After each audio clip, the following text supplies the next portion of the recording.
Doug Ford out of hiding for at least 1 day of campaigning just as advanced polls open. And while fighting U.S. tariffs continues to be a big part of the agenda, today he used some time during the provincial election to talk about working with other provinces.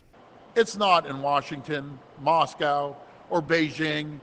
It's right here in Ottawa. A day before returning to the U.S. Capitol, this time to pitch governors on the need to avoid tariffs and work together, Ford donned a Canadian hockey jersey, then laid blame on our nation's capital for blocking interprovincial trade. We need to build, and we need to build now. As we build up Canada's economy, we need to tear down internal trade barriers. Internal trade barriers cost Canada's economy $200 billion every year.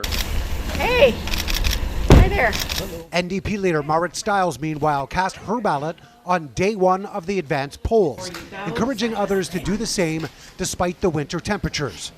At the same time, dismissing the notion that almost all of Ford's campaign stops and endorsements have come from manufacturing plants and unions, traditionally where the NDP has found its support. An NDP government, don't worry. Whatever happens, an NDP government, we will be there to build the infrastructure, to build the homes that are going to employ your members, and we will invest in training.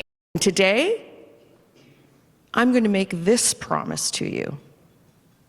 I will cover mental health care under OHIP.